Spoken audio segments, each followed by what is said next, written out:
There's a new king of pro wrestling, and his name is Zack Sabre Jr. Hiroshi Tanahashi has announced a retirement. Is Naito going to follow suit after that? We got 75 matches and more announced through November 8th. I'm Jeremy Finestone. This is Scotty Wrestling, and this is Speaking of Strong Style.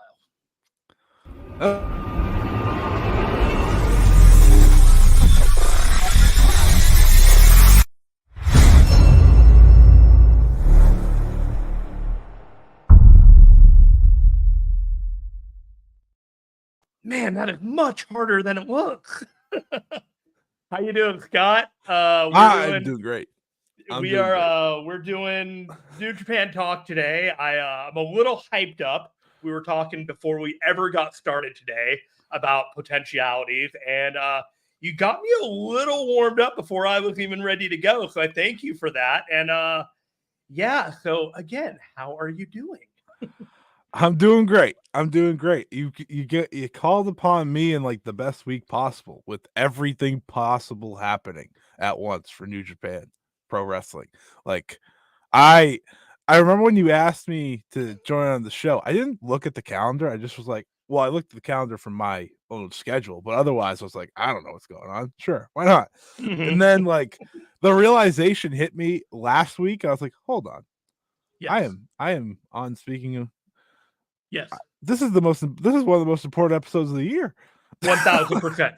1,000%. So for anyone that is joining because Scott is here and is not familiar with me, my name is Jeremy Finestone. I usually am doing the show with Stephen Conway. Stephen Conway is away on a vacation that he had planned before anyone was aware of how big this week was going to be. And so it was either me talking by myself for like 90 minutes, which I could do, entirely enjoyable, but I think that sparking a dialogue between me and my longtime co-worker, I would say, in the Fight Game Media network, we're gonna have 90 minutes, and we're gonna talk about King of Pro Wrestling recap.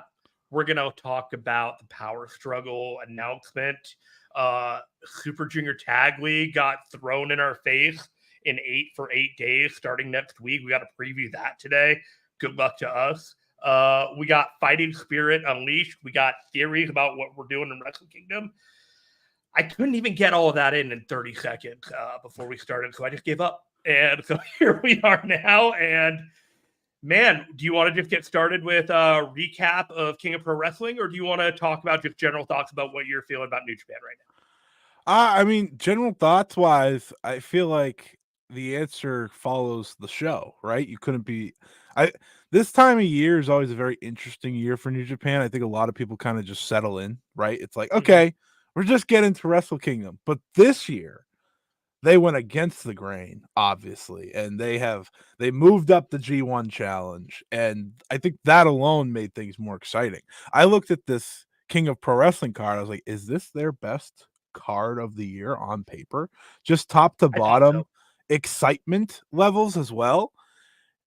So that kind of answers the question. I'm overall pretty excited about New Japan Pro Wrestling, something that I struggled to say for a lot of the year, not because of them, because you could see them trying. It's just a matter of after the G1 ended, which was a great tournament, how do they follow up? And I think they have followed up in the best possible way as I stare at this wonderful photo, this new era in New Japan. Let's blow this thing up a little bit. Oh, look at that. Look at the crown, the G1 trophy, the belt, the TMDK towel draped as if he's Batman. This was what this kid was dreaming of when he was like 10 years old in his bedroom. That's exactly what he got right there. That was an emotional moment both before and after the match. I don't think I've seen Zack Sabre Jr. and Naito as emotional.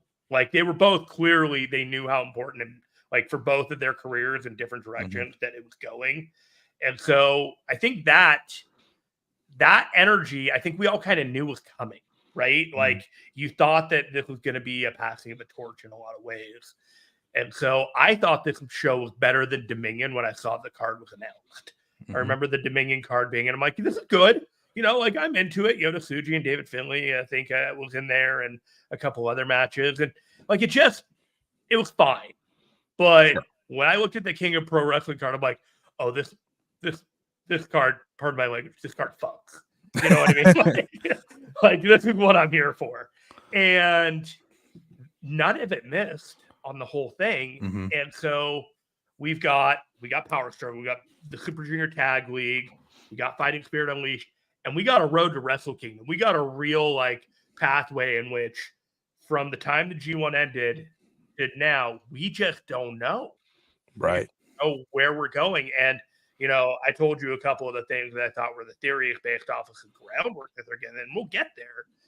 But I love the intrigue, and I think that maybe about April when Nick Nemeth dropped the title and took off, and they kind of got rid of Matt Riddle and put away, and they started they turned the boiler off and they heat on the pot of water, and then they turned it back on again, and fresh pot of water, and they've just been cooking ever since, and they're steady hot right now, and it's from the formula they started back in April, and you feel like it's starting to kind of get to a point where like, ooh, this is gonna get tasty. Yeah, as I like to say with the Riddle and Ziggler, what is his name? Nemeth. That was putting a Band-Aid on a wound that needed stitches. That was, you need to let this recover. You need to give this time to heal. They tried. And listen, I appreciate them for trying, because I get it, right? When you have Kazuchika Okada walking out the door, I know people talk about Ospreay, but Okada, different animal in terms of him leaving. You're going to try different things, and sometimes the best solution for New Japan is the G1 Climax. That's sometimes that's just the answer. And from the G1, like I said, to now this point, I am very excited for the future of New Japan. And you have a lot of young talent coming up, for better or worse. Some people get cheered, some people do not. But some people's reputation precede them. Yes.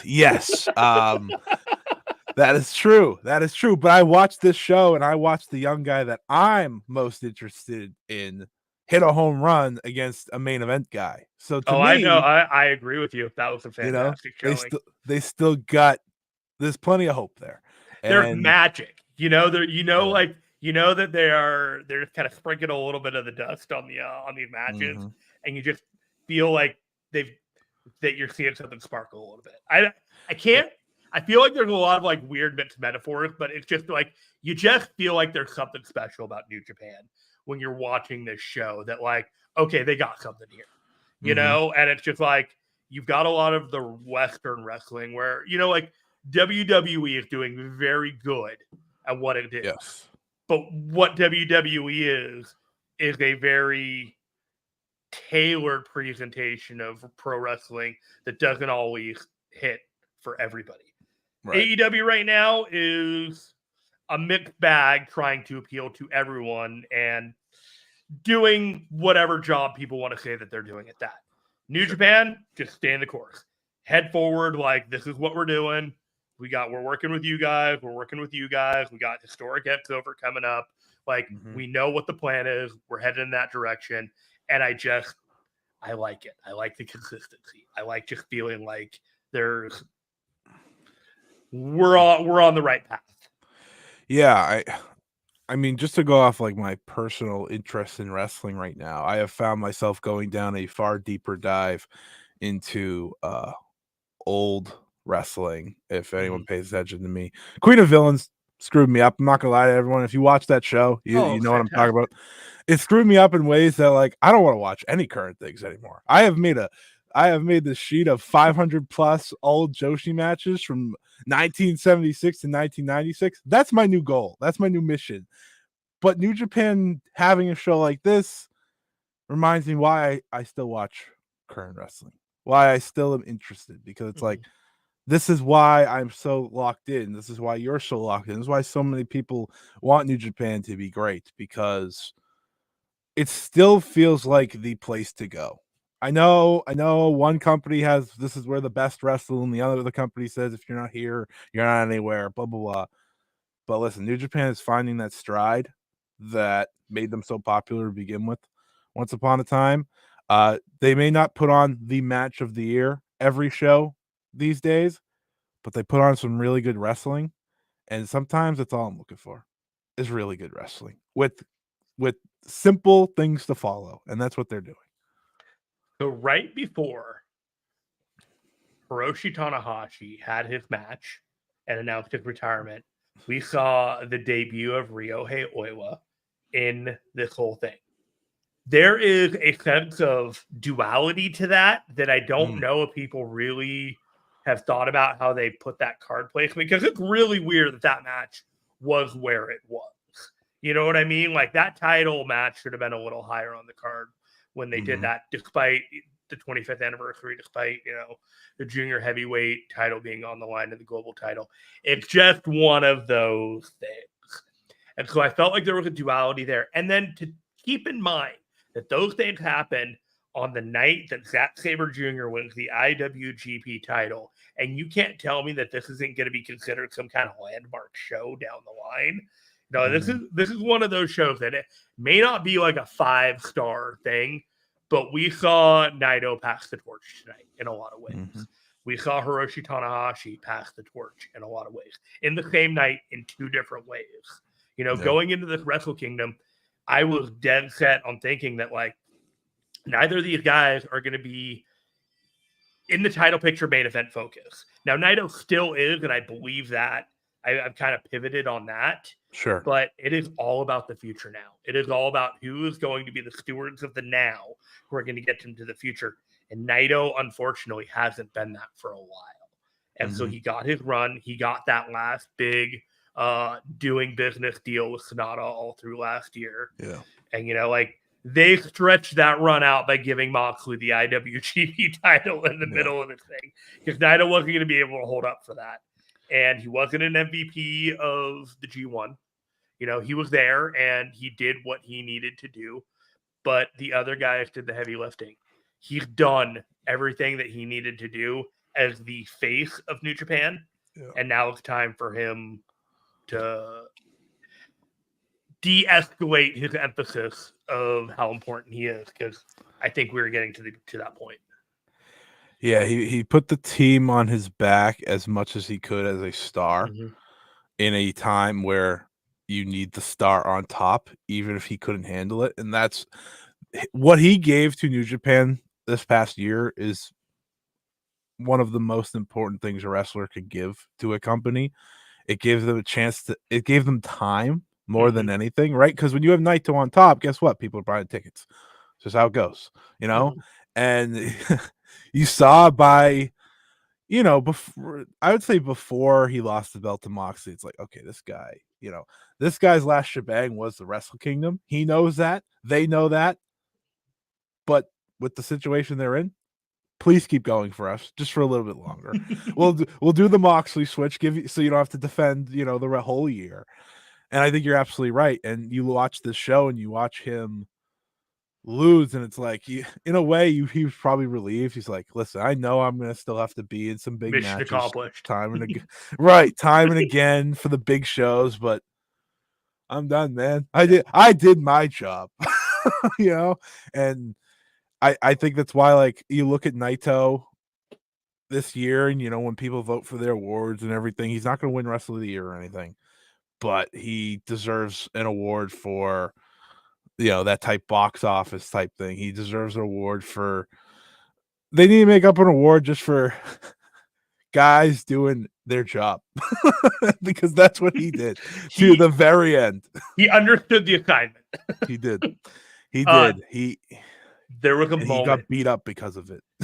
There was a moment in the Road to Destruction series. I don't know if you were following it as we were watching, but Hiromu, I think, faced Hinare, right? And there was a match there. Yeah. Right around that time, Naito colored his hair, like darkened it to all hell, because it was like light brown and just kind of just chestnutty. And then all of a sudden, it just went jet black. And I was like, oh, you're dropping the title in a couple weeks. Because you want to look your best when you do. You know what I mean? Like, when you have this big program that, everyone's paying attention to, and they were heating it all up just past Great O'Con, I was just like, deep down, I was like, oh, yeah, now I know for sure that you're dropping the title. Because if you weren't, you wouldn't be doing that. Yeah. And Ocon was like the ideal opponent for him to just keep it simple. Yeah. In the last little run here, while I'm getting just him a defense. amazed how much more shine Ocon seems to get now that Ocon is no longer around. Things are very noticeable. It seems like opportunity knocks for people where doors were closed before. And he's popular, so it makes sense for them to be like, well, he's gone, you're here, so this is what we're gonna do. But I'm excited to talk about this show. Yeah, let's do it. What a way to kick off. So we had Hiromu and Mystico, and they had an 8-minute sprint where the majority of it was Mystico doing his signature move, but Hiromu trying to overpower him and get him to submit with a figure 4 cloverleaf, and he eventually did. There were a number of people that were shocked that Hiromu won this match, and I was really surprised because this just seemed like normal booking given this is a New Japan home match. He had never beaten Mystico before. And regardless of anything else, you felt like Hiromu was getting built for a big match at the Tokyo Dome. And they set up a hair versus mask match afterwards. And I just sat there and I was just, go ahead and take my money, please. Yeah. I mean, I thought for the whole time Hiromu was winning. I didn't even think it was a question. I thought Mystico was doing the business, right? Listen, getting Mystico to lose is a challenge because he doesn't 2 years, lose. right? Yeah. In Narita, Mexico, he doesn't really lose at all. Are there a lot of people in Mexico that are really going to know that he lost in Japan? I think that's really the thing, right? Probably zero, because CMLL is not going to say anything. They're not going to lie like AEW did, right? And say like Jericho won a match. Right. They're just not going to say it. They're not going to talk about it. But if they get a mask versus hair match, they might talk about it. Out of it. But yeah, like this was simple booking. It was a good, simple match that opened the show. Mystico, like you said, did his stuff, and Hiromu debuted his new submission and tapped him out. It was simple business. It's sometimes the best business. It seems so weird that Hiromu would try and develop a submission lock that focuses on crushing somebody's knees, given that the person that he wants to practice on, his knees are already ashen. Yeah. I feel like they're telling you without telling you. I know. They were telling you without telling you once he got the never Openweight match. You know, it's like they have been laying the crumbs, and it's just like waiting for people to put it all together. Kind of like the detective in The Usual Suspect, where he's looking at the map and realizing, oh, this has been the plan all along. And does it surprise anyone that if Naito's last couple big Wrestle Kingdom matches are just against his friends? No, it does not. That is very Naito. They still need a place of prominence for LIJ, and they need to get these guys over in a post-Naito world. Naito's not going to have like a huge victory lap. When he's done, he's done. You know, like he's said this multiple times. He's not telling everyone he's done in 14 months like Tanahashi, and then doing like special like last time matches in San Jose and whatnot. It's just there's not going to be any Tetsuya Naito Pro Wrestling Love. Bye. Dude is built differently. He's built differently, and it's so like peace. Appreciate him while you got him is the best way I can put him. Because one day you're just going to be like that picture in and then the image just disappears. It's going to ghost you out. We got Intergalactic Jet Setters, Kushida and Kevin Knight. They defeated the Club War Dogs of Clark Connors and Gorilla Maloney. And I really wasn't expecting that. I just kind of figured they were going to stay the course with the Bullet Club War Dogs. But on the other hand, it's been a heel team winning or going into Super Junior Tag League for the last couple of years. So it doesn't really matter who are the champions going into it. But this was a hell of a match to cue it up. I don't really know how to describe this match other than Connors and Maloney just beat their asses for a while with a very violent style. Kushida was able to hold out long enough for Kevin Knight to make a number of saves throughout the show. But Kevin Knight, man, he did every time he got in the ring and did something high flying, he made it look amazing. He did a drop kick with Maloney on Kushida's shoulders. He did a springboard into the 5th row of Ryogoku Sumo Hall that put that Legado del Fantasma leap from the ring into the middle of the row for WWE for reference to Shame. Just fantastic. What do you got? What did you think? Every time I watch Kevin Knight, I say to myself, he wrestles a way no one in New Japan Pro Wrestling wrestles. That makes him special, extra special.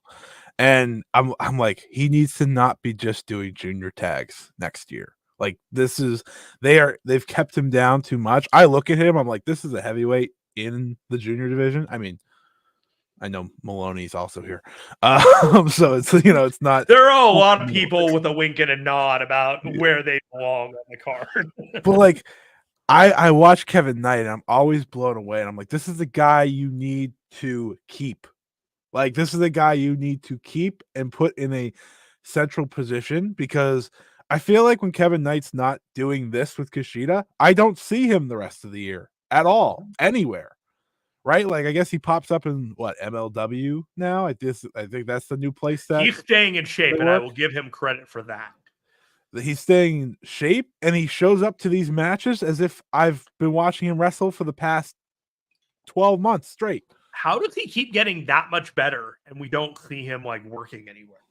He must be in the dojo just like all the time when he comes back to the States. Audience, incredible. We cannot express enough how good this guy is given his level of like training and how much time he spent in the dojo. For a high flyer, like I've never seen New Japan cultivate somebody like as much as they've just allowed this guy to like blow the wheels off instead of kick the wheels off. This is always dangerous for someone to compare to, but when I watch him and I watch him do this dive right into the 5th, 6th, 7th row, I'm like, in terms of a wow moment, that's a Kenny Omega wow moment, right? I've watched Kenny Omega make the ridiculous, crazy, terrifying dive over the barricade and onto multiple wrestlers, and I'm like, if Kevin Knight can just continue to get work in New Japan, he's going to be extra special. And we're looking at a get guy the bag anywhere after 5 years. 5 years, that dude is going to be like on the side of trucks in a Western wrestling company. 100%. So if I'm New Japan, I realize that, and I just keep running with them. Maybe there's a scary part, like, well, we don't need to get signed away yet.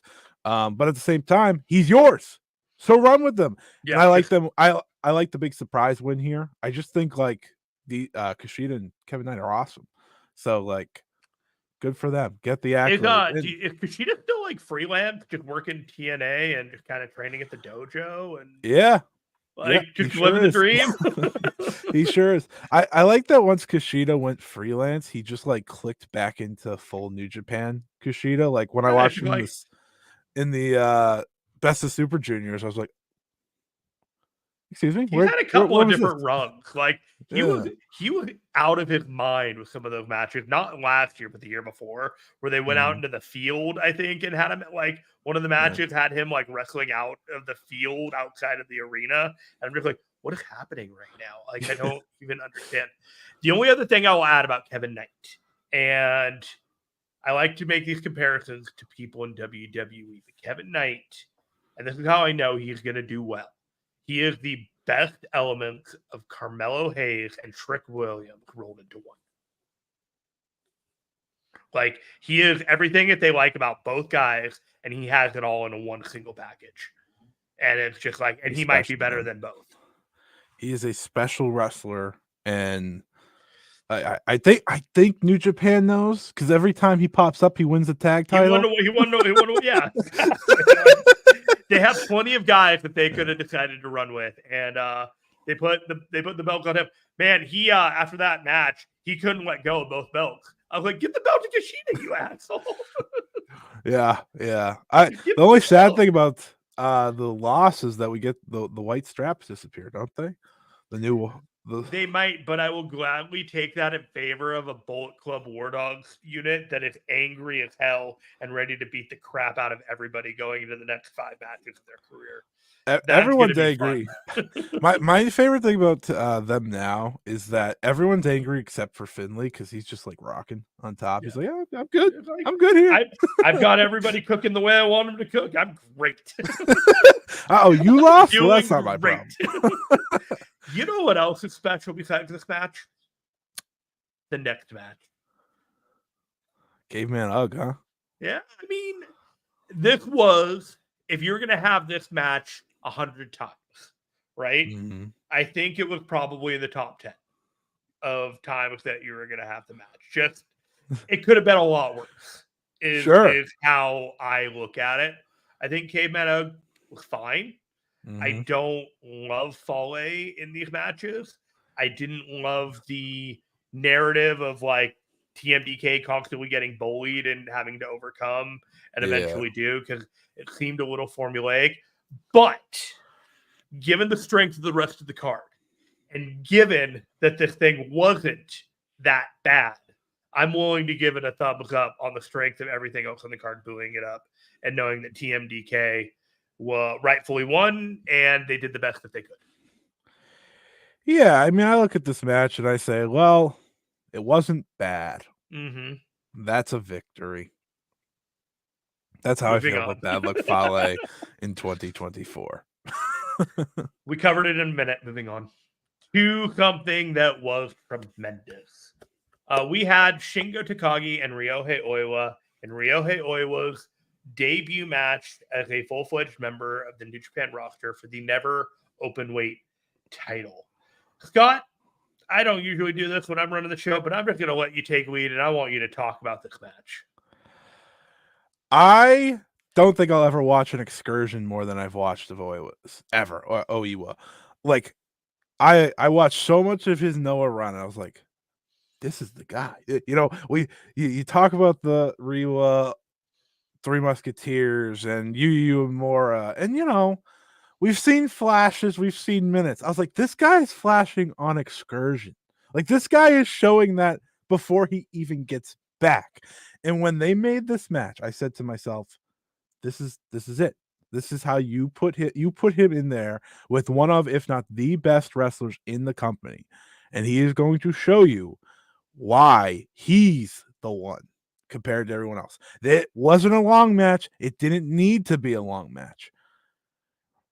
Ryohei Oiwa went in there and put on a show against Shingo Takagi. This was his match, and Shingo was there to just be his dance partner. That's how I felt about this. I believe his nickname's The Grip. Is that true? He's called The Grip because of the left-handed lariat that he throws. I love it. Shout out to The Grip. That's my guy. Great one. Dr. Bomb and The Grip. That's his signature moves. Awesome. And I'm sitting there. I'm like, I know he's not going to beat Shingo. I get it. Mm-hmm. But my God, did he have me on the edge of my seat thinking he's going to beat Shingo. Like, that's how perfectly built this match was. He brings you just look at him. I'm like, that guy's a star. And like you said, there's a reason you place this right before Tanahashi says time's up, you know? And I think him and Shingo, I love the main event, but this is my favorite match of the night because I was like, if this is just a home run, it's everything he needs to just propel into superstardom. And I love this match. Shingo winning in the end. I was like, and you could feel the crowd was so into it. I love Pac Sumo Hall. I think there's nothing better than it. Mm-hmm. And there's a reason they gave him this big spot. They didn't wait, right? Yes, he's in TMDK, and sure, he's not going to win the world title anytime soon. But he's in there with Shingo Takagi, and he's putting on a show. He's delivering right after a excursion where he showed up in main events and delivered. This is the guy. This is the guy. He is. He does feel like he's he's something special, like Yeah. I was thinking about it a couple of days ago, and you bring him out and you put him in this position, and all intents and purposes is, you feel like you're gonna have Zack Sabre Jr. as a final boss, where he's not even like the TMDK like leader, he's just final boss of New Japan. So you need a front man to do the fights, because Zack Sabre Jr. is winning everything for the foreseeable future. And I think Oi was that guy. And I look at it and I think, like, there was a reason when he went to Noah, they had him with Kaito Kiyomiya, who was like the top guy over there, right? Like, they were putting him in a position to get ready for this, to get ready to be at a level like you were at the top of the card here. Like, we need you to be ready. We need to give you every opportunity. And when it's time for you to go, it's time to go. And boy, he knew. Like, I keep saying this about these shows, man. Everybody knew the assignment. He came in there and he made a statement with his match, like, this is what you're gonna get from me. And I think everyone was just like, hell yeah, let's get that. As for Shingo, man, his entire New Japan career just punctuated with the slogan, Shingo don't miss. He's just so good every time. You just know it. Yeah. The last thing on Oiwa before we move on, you look at all the excursions of the past couple of years for these wrestlers, right? Tsuji does the UK and Rev Pro and then CMLL, but he's not main eventing. You look at Shota Umino, he does Rev Pro, a little US, but not really main eventing. You watch Yu Yu Uemura, right? Yeah, sure. You do Yu Yu Uemura, he's in TNA. Must I say more? With Joe Hendry, which, by the way, Joe Hendry was not a main eventer back then. And then you have Ren Narita, who is, he was in New Japan Strong, doing the America stuff. Sure. But not really a main eventer. Kosei Fujita was never even on excursion. He was just kind of down the card, kind of doing his thing. Like, they all had a different path. Like, yeah. And I watch Oiwa here. He's paired up with the Noah Ace in main events for whether it be tag matches, ultimately the GHC heavyweight title, big matches at Cork and Hall against Kaito in the what's their tournament called? The N1. There's a difference here. There's just a difference with him coming back. It's like, oh, we can't wait on you. And they didn't wait on Tsuji, obviously. Tsuji went right into the main event. But I mean, like, Yu came in and he won a couple, and then they put him, they iced him until the G1. It's like, this feels like, no, we're not icing you for a while. Like, that's not the story here. Yeah, we are going to try to keep you at a level, and that's why you're also alongside the now IWGP World Heavyweight Champion. You are alongside champions. You are learning from world champions, because one day you are going to be world champion, sir. And I hope we don't have to wait that long. Long enough. I'm ready for Zach to ride, but So let me get a vibe check from you. In the past, up to like maybe a couple weeks ago, I always thought like TMDK was, pretty cool. Like, they're all right. Like, I'm kind of into this stable. All of a sudden, she's like, fuck yeah, TMDK. Like, yeah, where did you come from? But man, I find myself wearing orange a lot now. I don't know. Just vibing it. Am I the only one here? Because I don't want to like talk like a homer here, but I just feel like they've elevated the whole game of the stable in a way that it's just like, man, you guys are just cool. They've arguably put the next ace of each division in the group. Yeah. Right? You have Kosei Fujita, you have the foreign ace, and then you have Oiwa as a potential, everyone talks about who's going to be the next ace in New Japan and so on. And, whoever you want to pick, it's not Shota Umino, okay? There you go. Yu Uemura deserves some respect after his G1, of course, but he's out for a while. So right now, we're going to go with Oiwa. We're going to say he's going to fly that possible flag. But yeah, I look at TMDK, I'm like, that kind of orange and white and black looks pretty cool. I should start wearing more of that. I mean, I got orange for the Giants around here, so I do have a little bit like locked in. I just never thought it was going to be like double applicable. I could go twofer on this. When they brought True Heel TMDK Heat with Jonah, wanted to is say that what hi you to you real expected? quick. Oh, hello. I said when Jonah brought TMDK back to New Japan, I bet you didn't expect it to land here after all this time. Not on my blueprint, but they've managed to make it way cooler than United Empire. And while Will Ospreay was there, I didn't think that was possible, but it was very possible once he was gone and TJP ran that coolness factor into the ground, irregardless of that. But yeah, I don't know. It's just really surprising to me how they've managed to get everybody behind that stable by the end of the night that night. Yeah. Yeah. It was a special end to the night with all them standing in there. Even Hartley Jackson.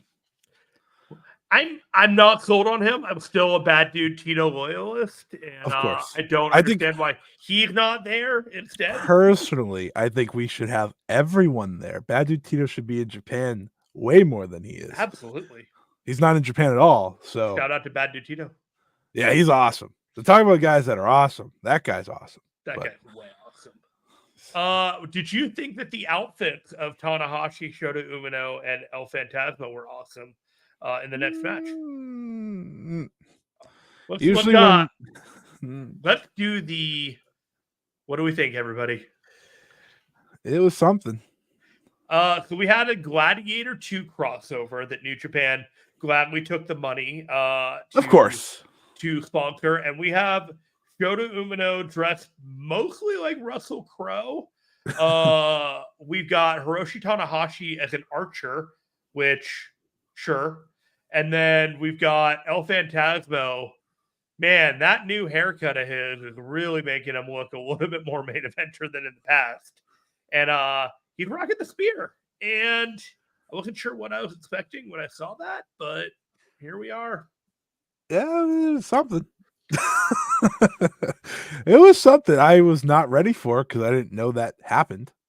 So, watching him walk out there, I was like, all right. Did I miss something with Hantai? Was there a gimmick change? What am I looking at here? And then, I figured it out. That's why this match was higher up the card, right? Not any other reason. No big announcement or anything, right? Not at all. Not at all. So it was a fine match, honestly. I never for one second thought Hiroshi Tanahashi was going to lose this match, but I definitely thought that there were hijinks to happen afterwards. Okay, so hijinks wasn't exactly what I was expecting when he stood in the middle of the ring. Tears, and he begins to speak about this being his going into his 26th year, and that there won't be a 27th. Man, and so he does a speech, and I'm close to age with Tanahashi, and it's not one of those things that it's anything other than you just kind of see down the road a little bit easier than you do when you're in your 20s. It's a weird thing. It's just you confront your mortality a little bit more. And so when this guy's talking about it, it just feels like it resonates because there are people that watched his whole career. There are people that have grown up with these people, and John Cena and Naito and a number of these people, Bryan Danielson. We are in a period right now where appreciate all of these people, they've given their bodies, they've announced all these things, and then Hiroshi Tanahashi's just I'm going away, and this is going to be my last match at this date.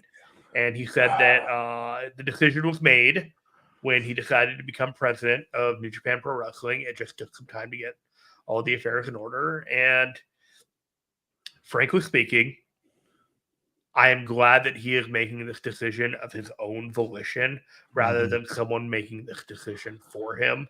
Yeah. Because the best days of Tanahashi in the ring have long since passed. I think before AEW was probably his last very, very, very great match with Kenny Omega. And then after that, we have good matches. We have flashes of Tanahashi with the high fly flow and the knees, but it is diminishing returns. And there is a sense of We just want you to be okay and be in the future, and you don't have to keep doing this. It was up until last year. It felt like he still could go when you put him in the big match, right? I remember those ones with Shingo and Ishii in COVID, where they just put them out there in these big main events, and Tanahashi, God willing, with those knees, he went out there and put on a show. And then last year, you started to see it really just take a turn, and to the point where we were sitting here all this year and we're like, please don't put this man in the G1. You know, Right. I don't want to live in a world where I want to say that about Hiroshi Tanahashi, where I don't want him in the biggest tournament, but that's where we are. And him making this announcement cuts a little deeper, because this is arguably, there's a short list of greatest wrestlers of all time. He's a wrestling god. Right. Hiroshi Tanahashi's in that conversation, and within days of each other, the two, I'd argue, titans of their generation, John Cena and Hiroshi Tanahashi's careers are ultimately going to end, because Cena's, the whole year next year. We don't really know the last date for him.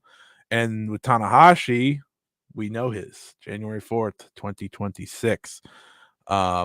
And that's going to be the biggest Wrestle Kingdom possible, because it's Tanahashi's retirement. I've seen what a Pro Wrestling Legends retirement inside the Tokyo Dome does for numbers. I'm not going to lie, I might be going. If there's one to go to, it's this one. I've had a conversation with a listener of the show, Miguel Rubio, and my wife said that if I learn to understand Japanese, like naturally, like through the translation, which is something I've been meaning to do so that we can get through and navigate, which I don't think is necessary, but I get what she's saying. Yeah. Like we can go, and I'm like, that is a pretty good offer. It's a good offer, and the time is now. Yeah. There's something. So now New Japan has the Tanahashi year, much like WWE has the Cena. You got the carrot dangling. Right. It's gonna boost things, and again, as we were talking about with Naito, gives them some time. I have a question for you that I just thought of, and this is going to happen all throughout the show because I love spitballing with Scotty Wrestling. Who is the person to retire Tanahashi? It has to be whoever they pick is the biggest star, next big star, right? You would think. I think it's Shota. Oh God. He's got a lot of work to do until then. I think that they need to lean into him being a bad guy, and I think that they need to give him the cachet of putting down like Tanahashi, but doing it in a way where like he's not a good guy. Like they have to go the bad guy route with Shota.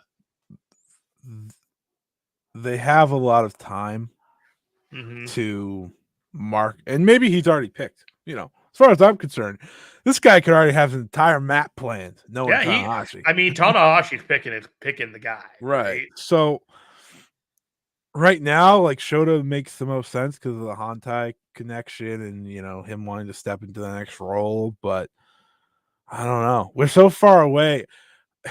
My dream booking for Shota is that he comes to reject all of the teachings of everyone that came before him, like the Tanahashi, his father, the whole deal.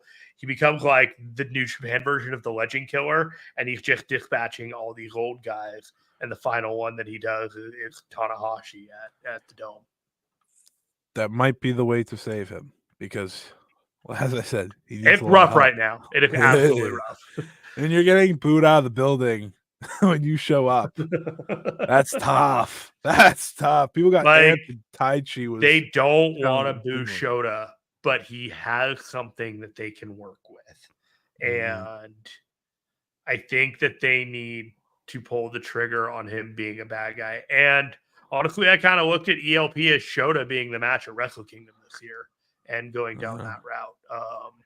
ELP and Shota being World Tag League partners, the whole deal. And do Battle of the Bleach Dudes.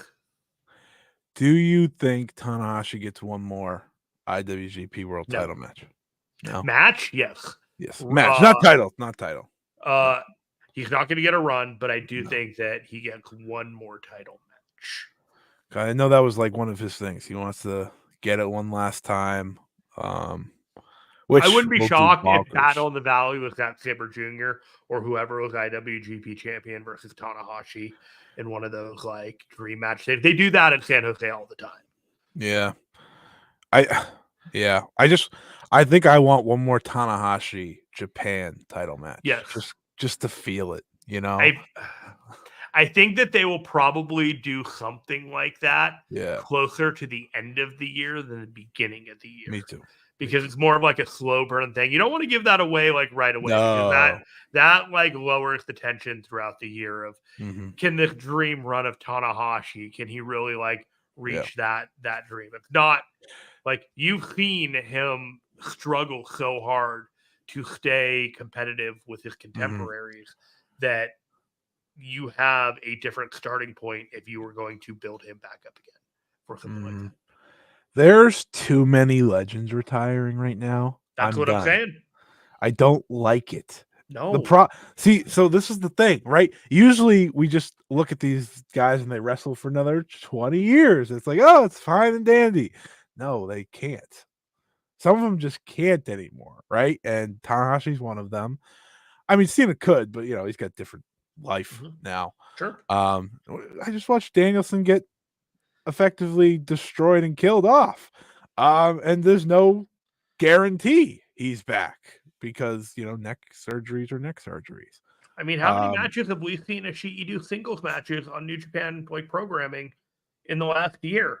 Like, without saying it, a lot of these guys are getting de-emphasized. Yep. And it's just like Goto and Yoshihashi, frankly, like carrying that generation of New Japan on their backs right now they deserve so much respect for what they're doing because they do. They have effectively kept alive the perception of an entire generation as all of their contemporaries have begun to fall off. Like Suzuki is a shell of himself. Ishii is a shell of himself. I love Ishii. I love to see an Ishii match, but watching him in AEW and such, rough going, man. Like he was there to put everybody else over, and I'm like, sure, whatever. This is just kind of tough to swallow. Yeah, that's the era we live in now, right? And I will enjoy every bit of Tanahashi's final road, and I hope New Japan takes advantage of every part of it because that's exactly what they should do with arguably their greatest wrestler ever. What would you call the next generation for New Japan? Because we're going into it. You know what I mean? Like we're with all this old guard going and just the new generation. If they're like a phrase or just what do you think? We're in one, right? We're in a total generational shift. Right, like we're in it right now. A post Okada Tanahashi transitional period. That is the transitional period they certainly didn't hope had to happen at the same time. They probably were like, okay, well, we'll have Okada once Tanahashi's gone. No, we won't. I don't know what the name is, but what I do know is that based on the show, they're figuring it out the correct way. They are moving forward in the right way. You watch the show, there's a lot of new faces and big moments. Yes, you still have the Gotos in that semi-main event, but you know what? That's because Goto can still do it, baby.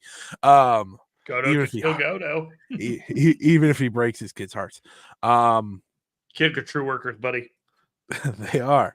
They are. And I think like we're still figuring out one, obviously, who's going to lead us forward, right? If you're a New Japan fan, you're still who's going to take the mantle and run with it, like the Okadas of the world. No, there's never going to be another Kazuchika Okada, but there's going to be a first, whoever it is, and I think that's the most important part of this. You're watching Zack kind of be the perfect fill-in for this period because Zack has been there with all these guys, and you've watched him work his way up to this point, right? And I think that's the fun of it. Is we're trying to figure out the name of this new era of New Japan, and maybe in time, maybe it's the grip era. Ever think about that? Got a firm grip on the future. Grip. I can totally see a tagline: "Grip the future." I can too. Don't. Let's not. It's there. It's done. It's gonna say it on his tights. It's been manifested. We have to move on. Yep. We do. All right. TV title match. We had Ren Narita winning the title in a pretty furious three-way TV title match. I don't love TV title matches that are not singles, like one-on-one matches. Yeah. But I think we all knew where we were going with this one. And Jeff Cobb dropped the title to Narita, and he looked like a beast because he was doing everything in his power to make himself look good. Everybody made themselves look good cooperatively, but man, Jeff Cobb, I love that guy so much. He's so good. But other than that, I didn't have much to say other than the Narita matches are probably not going to be everyone's cup of tea, but I am into it. Build the young guys up. There's something nice about seeing Narita years later, after that title was introduced, win the title for the first time the same night that the guy that beat him won the world title. I think that was a nice little touch. Him and Zack had fought over it, and obviously they've taken very different paths since then, but now he is here, now he holds a title. And that means Shota Umino and Yota Tsuji are the last two of the big four to try to hold singles gold. Narita and Uemura won the KOPW, so whatever. But he won it, so we have to count it. It's in the books. It's in the books. That counts. Sadly. Well, does it, because it was a provisional title? You're only the winner at the end of the year. All right, I'm cool with not counting it. Then Narita, congratulations, you beat everyone to the punch, which I'm okay with because he is the TV title realm. I'm intrigued to see what he does with it, because I think the time limit limits kind of limits what you want to avoid in House of Torture matches, at least a little bit. Keep it compact. Don't make it long, right? Don't make it happen for 30 minutes. Let's make it happen for 15. And I don't know who's going to beat him in the end, but I get it. I understand it. I think Tsuji is going on to bigger and better things anyways at the Tokyo Dome. So, and like you said, Jeff Cobb made himself look like $1 million. Jeff Cobb, as far as I'm concerned, has a right to the world title after Mr. Zack Sabre Jr. won it. I would be totally okay with that. The thing about Ren Narita, and I love that he won the title after being the challenger, at the end of that tournament, is when he challenged Zack Sabre Jr. at Wrestle Kingdom that year for it, you didn't quite feel like he was ready for that title, but you were open to it. There was no question when he got the title, yeah, he's fine. Him winning that title, there was no, is he going to be ready for it or anything like that? He won the title, and it was literally just yeah, nope, no problem with that at all. May not love it, but no issues. Let's move on. Yeah, it's not like he won the Global. It's not like he won the Never. But he quietly leveled up and got to the point where he was ready for that title, and that's progress in building these guys. What people won't like to hear is Ren Narita does what the job they have given him very well. He's very good at being a goblin. He is. 100% a goblin. I love that mouth guard with the ugly teeth. It's perfect. Every time he gets that the bar, you get pissed off, and that you hear that? No pop. Continue. So we've got a match at Wrestle Dynasty for the Young Bucks. And have you already pinged together what this match is going to be? Is it Kenny and Tana? I believe it is Kenny and Tanahashi, based off of the video that they produced for New Japan World a couple weeks ago, where Tanahashi was like, these guys were in your corner at our last match, and now that you're not friends anymore, it's yeah, we're not friends anymore. It's well, I'll be in your corner. And so they're basically just saying we'll take them on together.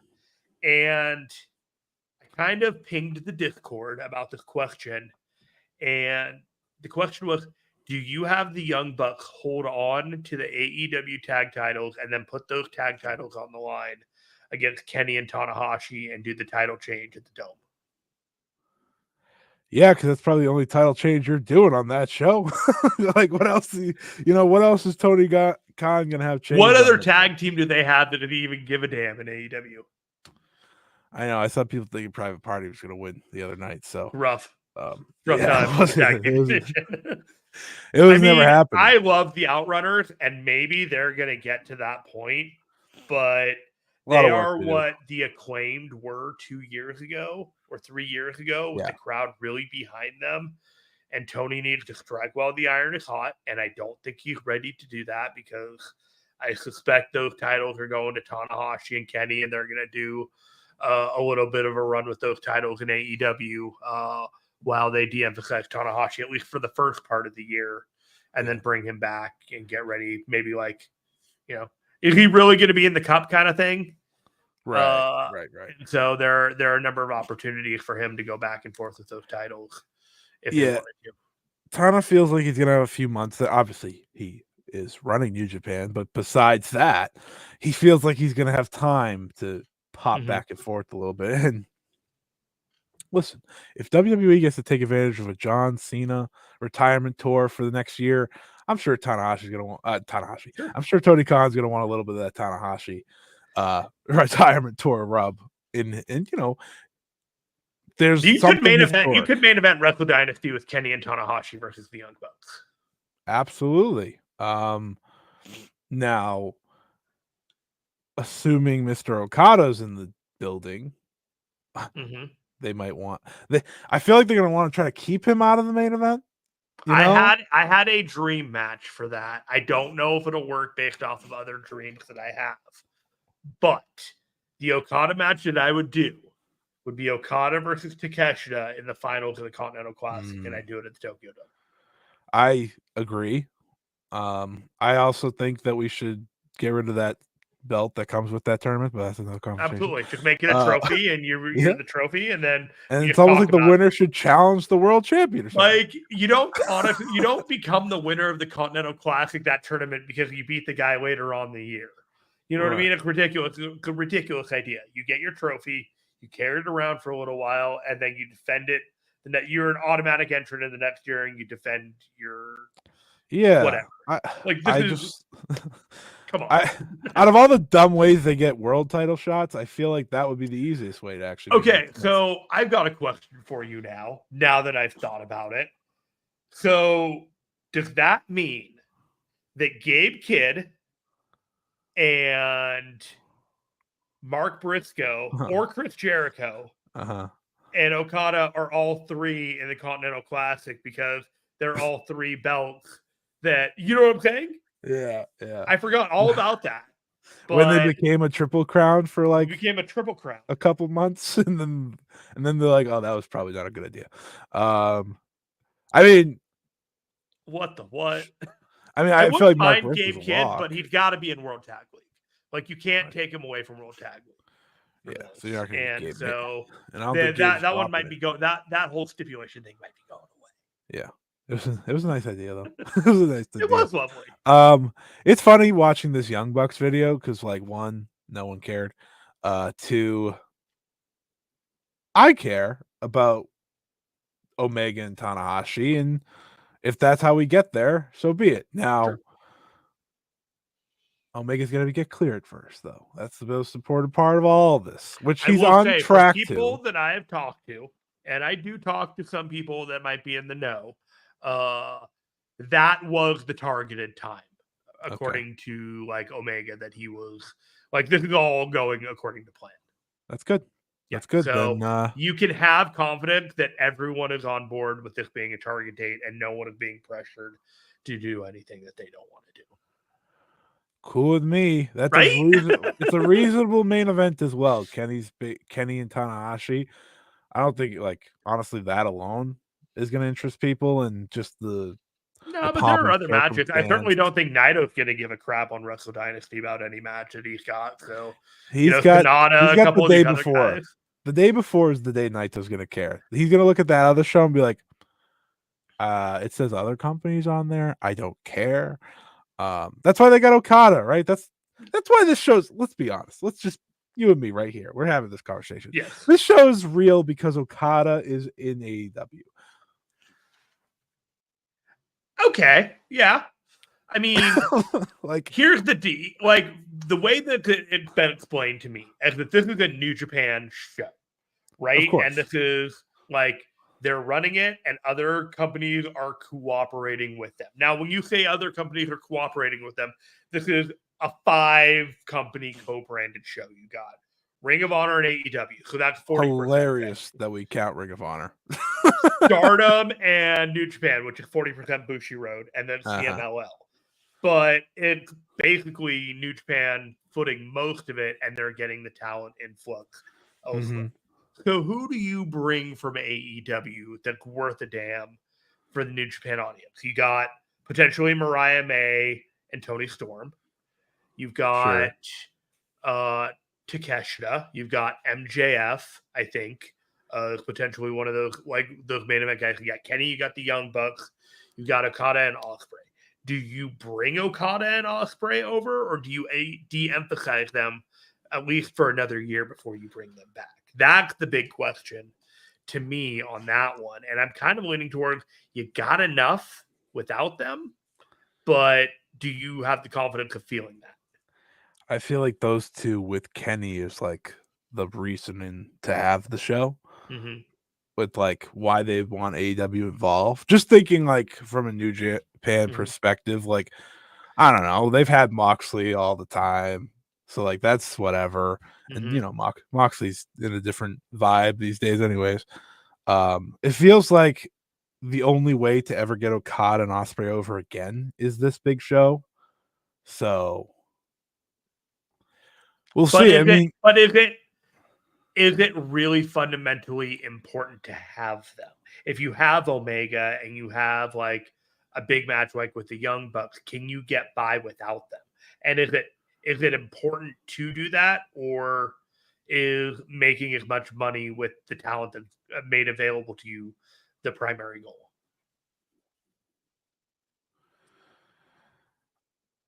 I think making the most amount of money possible with a back-to-back Tokyo Dome is the most important thing. Sure. You know, that's the reason I feel like you just have to say it out loud and realize, yep, okay. Yeah. Back-to-back days, it's like, oh, okay. And then you're gonna have a New Year Dash like right afterward. You're gonna have some de-escalated fun matches after that. Yeah, you know, like this is part of Wrestle Kingdom week, obviously, that I have to see the ad for on every Bushiroad show I watch now. So, but I mean, like, there's gonna be 9 or 10 matches on here. So, if you get there 3 or 4 AEW centric, and then there's like maybe LIJ and CMLL do like something on the card, and then there's 2 women's matches, and then all of a sudden, like, it gets real thin for a lot of this talent, and maybe it's not quite like the all New Japan all the time that we think it is. Yeah. You know what I mean? It was like you got the Voladors, you got the Hechiceros, and you got like Mystico coming in and doing stuff. Yeah. If you get real thin, real crazy, real quick on that Wrestle Dynasty. I guess the one thing I'll give to them is that Japan can run bigger cards without problem, if that makes sense. Yeah. Like they want to go 5 hours, they can go 5 hours. They want to go right. Like that's something they're used to. Like they're not going to hear the same thing that AEW fans and other American fans. Like, oh, this is too long. No, it's normal. So you can't even tell how long a New Japan show is on World anymore. Nope, and it's wonderful. Not told you. But yeah, watching how they're going to book both shows is maybe the most fascinating part of the next couple months. All I know is Naito's going to be in a high prominent profile on Kingdom and not that much on the Dynasty. He'll have fun in some match where he gets to wear his shirt. T-shirt on mode activated. Absolutely. There's going to be a lot of energy as if at the end of King of Pro Wrestling where he just said, my work here is done. And I All right, respect the hell out of it. so we have gone an hour, and we got a few more matches to go before we preview a shit ton of stuff. So we're just going to get to this 18-second match that was amazing. We had Show versus Doki, and Show's music plays, and we got the whole digital disruption video package that you get for the big shows, and I realized that Show has assaulted Doki and beaten him pillar to post on the outside of the ring for a few minutes, 3 or 4 minutes. Then he gets him into the ring. And for a tactical advantage, Show decides to remove Doki's mask. Scott, this was not a tactical advantage whatsoever, was it? No, that didn't work out very well for him at all. I liked the respects to Liger here. He removes his mask, and we discover that Doki has a Kishin Doki face, and he is absolutely out of his mind. And it is painted white with almost like a Joker motif, like the Joker is very similar, evocative of this. This dude, the bell rings, he gives Show a suplex de la Luna and rolls through. And the suplex de la Luna is an elevated German suplex. He rolls through and he gives him another one.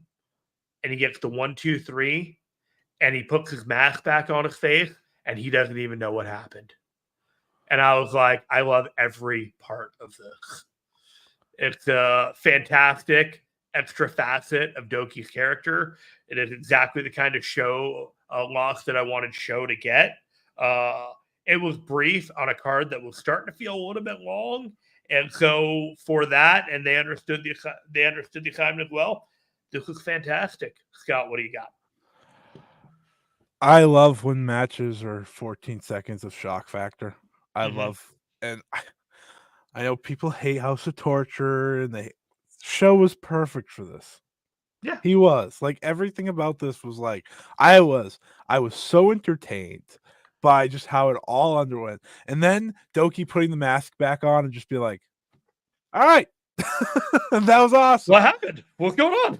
I mean, my biggest pop of the whole thing was the post match, because he's back. But I thought this was a lot of fun and a good way to kind of surprise people. Like, if you're gonna do a thing like this, surprise people while doing it. You know, everyone's watching the show beat down, and then in the end, he's owned. That's why the House of Torture's here. They tell you you're going to de-escalate House of Torture and give them their due comeuppance. How many times have House of Torture really gotten like the big win lately? They have been getting beaten pillar to post all the time. We're all waiting for like the Hontai like beatdown. We got it tonight with the Tanahashi retirement, but it's been a long time coming, and that's just build the heat. But Kanemaru decided in this one that he was going to try and run it back and get another shot at the title, but out of nowhere, after a year, Master Wato returns and just kind of electrifies the whole crowd. He looks great. He looks energized, and he kind of lost some blue in his hair. Just kind of feels like a new guy. The association with Desperado kind of took, and he's come back. He's feeling fresh. Don't expect him to win the title or anything. Maybe he will, but man, what do you think? I mean, when he showed up, I thought it was going to be the Dome match, or he was going to be in the Dome match. So when they tossed on the power struggle, I was like, oh, okay. You know, they love Wato. Yes. Obviously, he won the Best of Super Juniors for a reason. Had he been healthy, he was going to be in the consideration this year, I'm sure. He looks like the man that he was always supposed to be eventually. You know, I love guys like Master Wato, because it you know, Rome wasn't built in a day. It took time for him, but he found it. You know, you saw it in that Wrestle Kingdom. Was it a 4-way match where he felt like he was going to win? The Super Tournament like 2 years ago. Right. Then you see him in the tournament, and you watch him win and have those incredible matches, and then that incredible title challenge. He feels like that guy that they want to help be at the top of that division. So I'm very excited to see him against Doki because Doki Yeah. has stepped up at a time where there's no Desperado right now. Hiromu's often doing other things as he should be, in my opinion. And now you kind of have these two guys, two young guys ready and hungry to tear it up. That's the beauty of this show, right? Like Mm-hmm. even the returns fit the mold of the show, which is great. The opportunities that he's been given in the absence of other people and other opportunities going elsewhere, for like Hiromu being pivoted to a heavyweight like division for a little while, he's taking the opportunity to run with it. Well, not a whole lot of people outside of New Japan are talking about Doki, but if you watch New Japan, you just know. You know what I mean? Like the Suplex de la Luna is probably my favorite finisher in wrestling right now.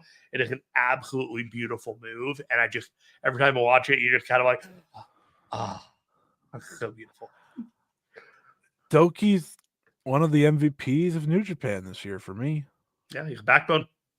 He is. One of the vertebrae. And, when he won the title and everyone was shocked, it was like, were everybody shocked? Well, some were. I mean, Desperado, he was what, days off of winning it?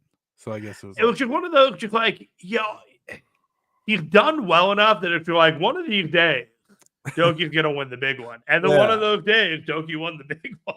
That's true. And there was a part of us that's like, it's gonna happen eventually. Yeah, like he's too good for this not to happen. Yeah, and either you build it up to be like this insurmountable thing, or you just do it. And one day they just did it, and I'm just like, you made a good decision, guys. And this upcoming match now is the freshest match possible, I think, for this title. Kind of, again, it's all about projecting to the future. These two are doing just that. I do kind of think the junior heavyweight title is going to be Akira versus Doki. That makes sense. Yeah, I think that they wanted Akira to be in a bigger position all year long, and there have been certain scenarios that have not gone his way that I will leave at that. But he has been always designed to be in a higher position of prominence throughout the year to get that moment. And when he came back after the G1 and he looked like he had a little bit of a glow up, cosmetically, I was just like, yeah, you're gonna get your time soon. I agree. And especially now that the Wato match is happening here, it leaves that wide open. That's the beauty of the Wrestle Kingdom. Everything feels so wide open. It's like, what is the big match here? What is going to be the big title match here? The only one that doesn't feel wide open to me is this title. I feel like it's Finlay and Tsuji, personally. I feel like it's Finlay and Tsuji, but I don't know who's going to be the guy to take it off of Finlay. Because there's a part of me that feels like Finlay can lose at Wrestle Kingdom, but I think he's probably also going to have a match at Wrestle Dynasty against Jay White, or like they're going to do the Jay White like Bullet Club versus Bang Bang Gang like big party match, and then kick that one down the line a little bit more. But this stuff is happening. Like there's been too many deliberate hints on both AEW and in New Japan for Finlay and Jay White to not happen. I just don't know if him not having the title come Wrestle Kingdom or post Wrestle Kingdom is going to make that outcome more ambiguous or not. Yeah, I mean, as we'll talk about with this match, I wouldn't take the belt off of Finlay anytime soon. No. He is rocking and rolling right now. He's vibing. He has found the touch of his character and who he is as a wrestler. Crazy that him just being David Finlay, but a heel, is exactly all he needed to be. Yeah. David Finlay's a great wrestler, folks. I do not harbor David Finlay slander here in this podcast. I am a firm believer that he is exactly what Bullet Club needs to be right now, because you cannot be an imitation of anybody else. Like you need to be a barbarian at the gate kind of thing, and that is what he is. And even his own guys are going so hard at his command that they're getting injured like left and right. Like he's having to replace his guys and he doesn't care. It's like he'll just find the next man up kind of thing. And I just kind of like that they treat in the kayfabe those guys that way, even though it's completely disrespectful in real life. And that's not how they're getting treated. Right. But his brutality actually plays into the health of his faction. You know what I mean? Like it's all a part of the presentation. I love David Finlay. I think he's one of the best pure heels in pro wrestling right now. When we talk about all the heels that want to have a cool factor or want to just like really like do it, it's like that's fine. You can have that. MJF, who wants to offend you with everything that he says on the mic to the point where like you're desensitized until to see through his shtick. Like you can have him. I want David Finlay. Like I want David Finlay, who's just the guy that's going to tell you, like, I'm going to humiliate you in the ring. I'm going to win. I'm going to flip off your kids, and you're going to feel terrible about yourself when you're done, and I'm going to laugh. And it's like, that's the heel in pro wrestling. Yeah, I totally agree. I think when I watched David Finlay, it's funny. I forget, it was earlier this year where I walked away because it must have been from like the cage match or something. I was like, I like David Finlay more than everyone else in the group. And that was obviously a hot take because everyone else loves Gabe Kidd and whatnot. I was like, I don't know. I just think Dave. Why is it either or though? Like, why can't they both be great? Well, I feel like I had to pick a side at the time. You know, everyone was against David Finlay. I was like, no, he's figuring it out. He's just becoming David Finlay again. Unbelievable that David Finlay being a brawler, a Finlay being a brawler is the path. A powerhouse, by the way. This guy does things that I'm like, man, you are an absolute lot of monster. Like, yeah, him and Takeshita was like him herking people up and just like taking them down. Like there's a lot of brute force being done there, guys. He also uses the Dominator, and I love the Dominator, so that helps. That just helps. That helps his cooler or to me, even though he's not trying to be cool anymore. He's just being David Finlay and being a heel. You're not supposed to like him. He's here to beat up your favorites. And they're giving him like all if you the want right to buy people. the merch, great, but that's not the point here. Exactly. Which is very against the grain for Bullet Club of the past forever, right? It's always buy the merch. Now it's buy the merch, don't buy the merch. I don't care. I'm doing the best work of my career now. And I thought this match was really, really good because of it. Yes. And at the same time, Goto gets his flowers in 2024 from the Cup on. He has absolutely been on a renaissance tour. And we say it every year. He has been fantastic in World Tag League and the Tag League of Bishamon with him and Yoshihashi since 2021. They have been brand new, revived wrestlers in a lot of ways. Like they understood what their role is in the company and they embraced it greatly. And I got no bad things to say about Hirooki Goto. I didn't think he was going to win this match, but if we get a glimmer of what Goto did in 2024 ahead in 2025, all those guys coming up are going to just feast from the learning tree. I hate to use that phrase in light of everything else that Goto and Yoshi have to offer those guys. Yeah, what you're saying is this is the actual good learning tree. I agree. These are tasty apples. Yeah, Goto. I mean, what a year! Honey Crisp. What a year for him, right? With that G1 and now this title match, and he's just the easiest guy to get in, believe in, even if you know he's not winning. You know, he's just so good, and I love where they're going with this title. You're going with the vets that have been kind of passed by over the past year, right? You go with Yoshihashi, which was a great match. You go with another top of the line match, and now you're gonna have the man Taichi. Like I am in.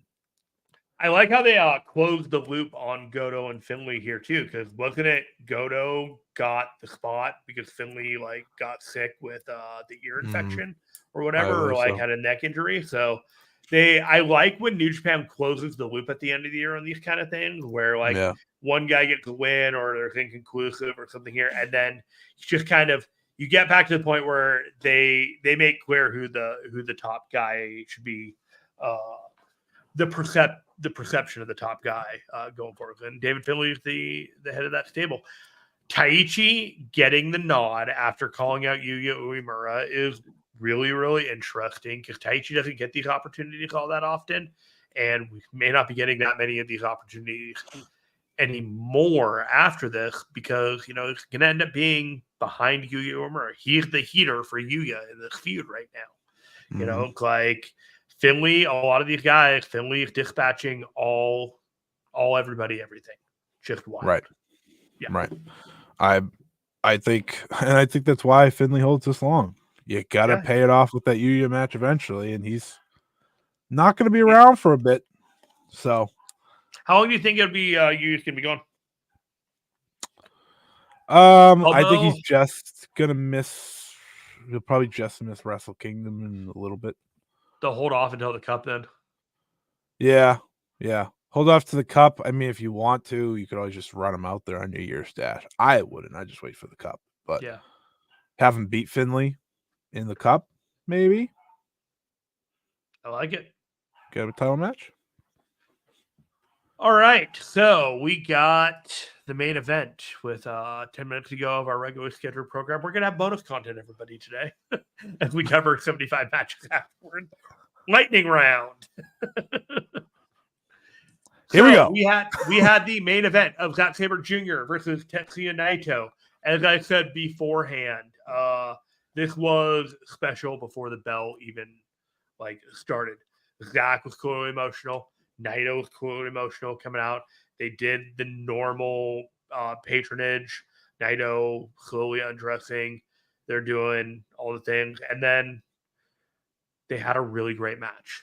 I don't really know how to explain other than sometimes you need the energy of a match to carry it through. And the ambiance of everyone knew that this was Zack Sabre's shot for the G1. And there were great technical moments to this match, but this wasn't a technical match, if that makes any sense. This was a high spot match that was leveled in a ground game so that Naito could hit the high spots when it came time to do so. And so they spent a lot of time on the ground. They spent a lot of time setting all of that up again. But then when Naito would hit a flash Destino out of nowhere, you felt like there was a real chance that Naito could win this match. Like, they created the element and the belief that Naito legitimately had a shot to win this match, even though everyone was convinced that Zack was going to win this match. And after 2 or 3 Destinos, Zack was able to turn it back in his favor with a lariat and then 2 Zack drivers, and then he got the pin. And I don't know, personally, if anyone who was watching that didn't just feel like a wave of emotion coming over them, whether controlled or not, because there was so much to that moment. There was Zack finally winning and the trust of the company to put it in Zack. There was just a moment with Naito wow, this really feels like it in a lot of ways, where, it's like you already had the gut punch of Tanahashi, but you're sitting there with Naito and you're realizing, man has done his business. There's not going to be another title match defense like this for him.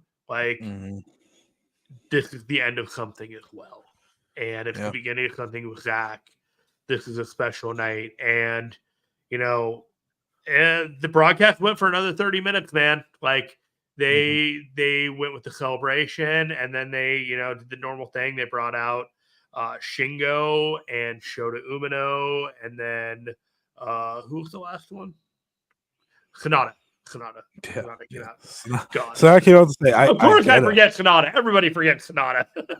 He made sure to come out and say, I get a title match, right? Don't forget, everybody. I got something on the line here. But, smart, because those were the guys that had the G1 claims over him.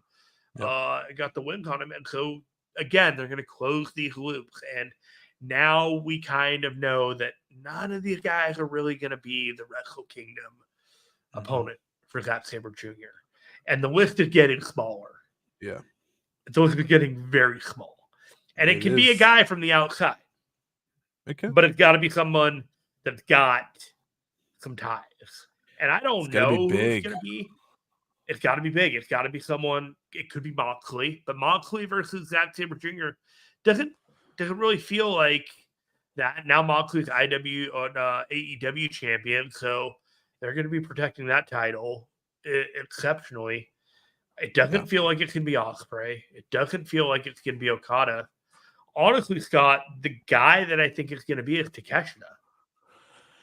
If they go with an outside guy, that would be my pick. I mean, he won the block. He did he win the block? No, he didn't win the block in the G1. He came in second. But, it's like to win the block, that wasn't political for AEW. Right. That was a decision made. Like whether Yuya Uemura just couldn't go at the last minute. But you look at those blocks, the way that math played out, it really did feel like Takeshita was going there. There's a lot of trust with Takeshita. And with the narrative that Zack, after the match, explained, Naito, I'm not leaving. I'm not taking this title anywhere. I'm here for New Japan. I love New Japan. I think if they were to create a story in which Takeshita isn't here for New Japan and he wants to take that title away and he's going to try and do that at Zack at Wrestle Kingdom, I think that's your IWGP title match. I mean, I wouldn't say no. Right? There's no one on the roster at New Japan right now that has the cachet to sell or an intrigue of a story like that without an absolutely drop dead angle that comes out of nowhere in the next couple weeks. Yeah, they're gonna have to get creative because I don't think it's gonna be. They're not gonna do a Tsuji rematch. I think Shota gets pushed to the Strong Style Evolved show. If I had to guess, if we're all fitting them all in before. Mm-hmm. So it's after that. It's like Takeshita's on that Strong Style Evolved show in December, which is a curious advertisement, like just out of nowhere. That was the big notice by everyone. They're like, hey, wait a minute, he's right there. Yeah. So, I mean, it would be phenomenal. It'd be a phenomenal main event. It'd be a fitting Wrestle Kingdom main event as well in terms of that big match. If you were to match that with the big Naito Hiromu singles, none of their homegrown guys are ready, man. None of those young guys are coming up. They need one more year to cook. And I've been saying it for years. Like they need 3 years from the point that they did their debut. Yeah. They need 2 Wrestle Kingdoms where they're not the priority before like they go hot and mean and say it's time. Yeah. And 2026, Tanahashi's retirement and the anointment of whoever the new one is at the same night. It all makes sense. You won't even be there. It's obviously not going to be Ryohei. He's part of the same faction. Just came back. And I think Tsuji's going to be global. So that's kind of how it breaks down. Shota, we're just, definitely not ready. Shota. Definitely not ready. But we got a lot to talk about coming up. Yeah, we do. So I will let you take us there. All right. So we are going to blast through a preview of everything that's happening next week. And then we will touch on everything after that because Stephen Conway will be back and I don't want to steal his thunder because he likes to talk about these things the week that they happen. But if Scott here has anything he wants to add because he has got the opportunity to say whatever he wants out of mind. And Colin, who's been watching diligently, has a question. Out of left field, you don't think it'll be Zack Sabre Jr. versus Suzuki, do you? I don't think Suzuki can go on that level anymore. And I think that's the thing that holds me back. But I do see why you would think about doing a Suzuki-gun kind of transfer, like the baton kind of thing. Yeah. But I think they kind of already did that. I mean, you could always do that on America's show. Yeah. You could do Suzuki versus Zack Sabre Jr. on Fighting Spirit Unleashed or Strong Style Evolved 100%. Works kind of easily almost. Yeah. Kind of, Good question, Colin. That was a good one. I wouldn't be shocked if they tried to push that on a smaller show. Yeah. Not Wrestle Kingdom, though. No, he doesn't even wrestle there anymore. That would be quite the payday for Suzuki, right? I mean, he wouldn't say no. I'm sure he'd be ready and willing to do whatever he needed to do to make that one come through. You'd probably get him trying at his hardest. I'll give you that. There would be less chops only. Like, that's his new match, right? Maybe he'll take a God style pile driver in addition to giving a God style pile driver. Yeah, that's about Shaq it. would protect him to no limit in that match. He like would. the respect that he has for him is insurmountable. Okay, Royal Quest preview. We got a kickoff match of Youngblood. What do you think of Youngblood, the Loibi Yuto Nakashima team? I love Yuto Nakashima. Yeah, I think he's awesome. He's so different. Like I've watched some of his excursion stuff. I'm like, oh, this man's coming back a monster. I like Youngblood though. I think they're a very good team I as don't well. think they should come back as baby faces. I agree. I absolutely agree. I think they need to be wrecking people. Yeah, I mean, you look at Yuto. Come on now. You don't want to make that guy a baby face. You want to make that guy a killer. The poor bastards facing them, Brendan White and Danny Jones. We shall see how that one goes. As mentioned before, you can watch the show live on Rev Pro the day it airs, but New Japan has mentioned that it will probably be a little less than a week before it becomes available on New Japan World. So I will have watched the show for next week's review, even if I have to panic watch it on Rev Pro because it doesn't appear on Wednesday for me. We got Taiji Ishimori and X versus Joe Lando and Danny Black. So I don't know much about Joe Lando, Danny Black. Obviously, I know about Ishimori. But X is potentially the same partner he's going to have for Super Junior Tag League. And I have no idea who it could be. But it feels like if you did like a JJ Gale kind of guy, it's not completely out of the question. I have no clue. I know he had an X for Super Junior Tag League, but I was like, I believe it's the same guy. So that would I make believe sense. This is the debut of the guy who is then going to be his partner in 4 days at the Super Junior Tag League. Because it makes it doesn't make any sense for him to have two mystery partners and two different, you know what I mean? Yeah. So it's got to be some British guy. Yeah, I think it's going to be someone on the Rev Pro roster. I'm glad I'm thinking like JJ Gale because he's one of the most like polished like junior heavyweights that they have there. But I don't know if I think Taiji is still a heel and that other guy's a babyface. So I just don't know. And we got Mina Shirakawa and Kanji versus Danny Luna and Azumi. Walk us through this one, man. Now. What you know? I know that Danny Luna's pretty good. Yep. Well, I meant the startup stuff. I know Kanji's pretty good. Nah, but in all seriousness, I think it's awesome to see Azumi get to go international again. I think that's kind of what you're looking at here. I know people going to the show that are very excited to see her for the first time. I think she's a great, especially to see her live because she brings the element that's very different. I think from what I know about Kanji, that's actually going to be a good matchup for her because she could kind of bring the speed. But other than that, Mina's not really a Stardom wrestler anymore. That's an AEW wrestler that just kind of shows up in Japan once in a while now. So I've been openly trying to get rid of her on my own podcast. All right, I know this is a Mina free podcast. That's all you want this to be. I mean, like she does things everywhere else, and when she comes back, it's like, all right, you're just kind of taking up a spot here. Like I know we all know where you're going. Like Mariah May talks about you every single week. Was your idea to do a deep dive into Joshi matches around the Queen of Villains era also a drive it like motivated by wanting to get rid of Mina Shirakawa conversation? That's kind of funny. Current Stardom does play into it. And I'm just trying to give you a plug for your new podcast. Yeah, everyone should check out that. I mean, I do have a show out later today that I just remembered that I recorded. It was very short. Yes, it is. Thank you to old Joshi. Thank you, Mina Shirakawa. You've inspired me to go elsewhere. I appreciate it. I am looking forward to this though. I like to see if like the Danny Lunas and Kanjis of the world impress maybe the higher brass and get themselves a chance in Japan. Yeah.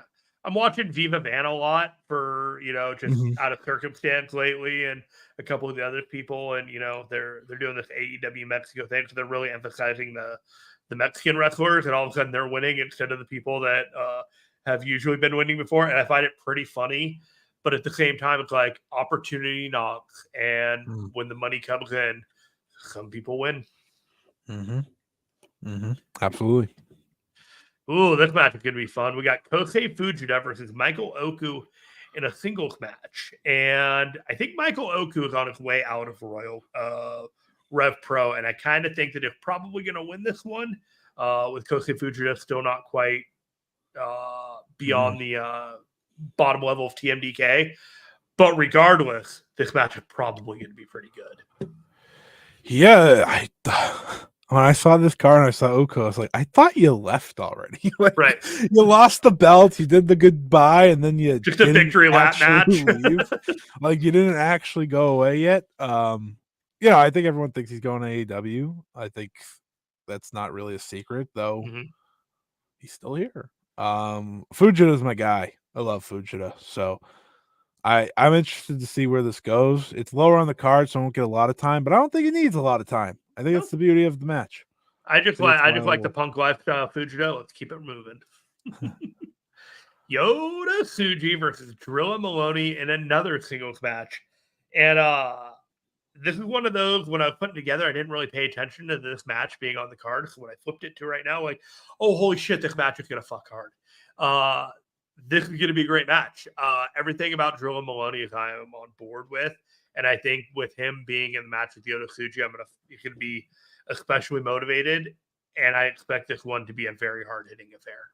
Feels like his, in some ways, heavyweight tryout. Yeah. Unofficially. I think that's kind of what I thought. I was like, if you shine here, you might be getting a call to a bigger spot next year. Finally out of the junior side of things, but we'll have to wait and see. Is this the most charisma that most charismatic match in New Japan has had in a while? This is a charisma off, in all honesty. Like the charisma that they're just going to pose, actually, the entire match. They're not going to wrestle. They'll just pose, like Yota will smile, Drilla, and whoever hits whole, their hand, spear, like, door. Whoever hits their thing first. They should do a spot in this match where they try at the same time. There is an unbelievable amount of charisma oozing from this just this like image slate right here. It could be a fantastic match. Tsuji's got to win, obviously. He's the heavyweight. Yes. That's important. We're building him up again, I need to see those tackles do a spear right in the middle of the ring. Oh, boy. We got Shota Umino and Callum Newman. Speaking of people who are going to get booed out of the building with the dynamic that they have here, I think they kind of knew what they were doing, getting Shota booed at the King of Pro Wrestling, because this is not a match that at Rev Pro that Shota Umino is going to be the sympathetic one. No, he's going to get booed out of the building, and he's going to get booed while he wins. Yeah. Like this is the perfect spot. This is the get back match from the G1. He's going heel, folks. They're doing. There's a way to look at Shota, and while he is nowhere close to the man that I'm about to say, they are doing a Shota Naito type beat here, right? Naito, once upon a time, was the uber babyface who got rejected, and he's getting rejected now, and this is part of that. Yes. And as long as New Japan's willing to embrace that eventually, which I think they're doing. Yeah. Shota has a chance to be okay in the long run. I hope he kind of plays to it here. This is the path to Shota time. Being the son of the big top referee, I feel like you should get booed anyways. The nepotism factor was always in existence, and either you had to fight against it or lean into it. And I think that they are going to go with the latter. I do too. Callum Newman already got a win over him at the G1. I think this is Shota time. I agree. David Finlay and Taka Michinoku. What a hilarious match. The heater match for Taichi. Yeah, that's crazy. The heater match for Yuya Uemura. No offense to Taka. Finlay should win in less than 5 minutes. And they're protecting Doki, so David Finlay is just going to go through just 3 guys of the just 3/5 of the guys. Yeah, here's Taka Michinoku. Congratulations. Into Oblivion should look pretty good on this one. It shouldn't go very long, but no, I would not make this competitive. Probably not. The fact David that Taka's Finlay even there is killing me. David Finlay needed to Shelton Benjamin, Leo Rush. Like they must have told, they must have told Taka he was going. He's like, come again. He's like, what? What do you want your me to do? Your ticket bought, buddy. You have to go. I mean, okay. We already bought your ticket. We already bought your ticket. You say it 3 times. You're like, okay, fine. Yeah. All right, we got this party match of Naito, Takahashi, and Titan versus Ryohei Oiwa, Robbie Eagles, and Mascara Dorada. I don't know what this match is, but I am 100% here for it. I am so in. Hiromu and Titan just be like, Naito, we got you. You could just sit in the corner, and we will do the work. Pose, buddy, pose. Titan doesn't know how to take a day off. He's the opposite of Naito. I mean, this should be great. We're going to have a little bit of Oiwa and Naito in the ring together. I do think Naito does not have the t-shirt on. Or no, has the t-shirt on. Oh, absolutely. But he'll give him a little spot and then be like, all right, I bumped. Get me out of here. Yeah. Dorada, I mean, I love Dorada. He's my favorite luchador today. So seeing him involved is also awesome. And maybe we'll get him and Takeshita sometime soon. I hope so. Sounds like they're actually going to make it happen after all said and done. Oh, it's hilarious. I remember seeing the original post and I was like, oh, this is fake. And I didn't think it would get run with like it did, but it did. Dave fell for it. Dave didn't write it in print though. No, he did not. Well, I ran into him yesterday before the show, and we didn't talk about it at all because kayfabe, we're doing dinner for his birthday tomorrow night, so I was just getting a bunch of information that I needed to get the reservation done. But had it come up, I would be like, yeah, I don't think that match is real, dude. That is literally how I speak to him. Like, yeah, I don't think that one's real, man. Yeah, that's not happening. No. Yeah, no. What a heartbreaker for him though. Showing up to the show, expecting that, and being like, oh, it was a lie. Fully unaware. Honestly, he's probably not that bummed about it. He's like, oh, match didn't happen, and then he finds out why. Like he doesn't get bummed about stuff like that. He's super non-fussed. I would have been bummed if I thought I was showing up to that show to see that match, and I just get. I was so tired at that show yesterday that we were an hour and 35 minutes in, and I legitimately could not remember what the main event was going to be. I'm like, I don't think they've announced a main event for the show. And then all of a sudden, like, Jay White's like, oh, yeah, that's right.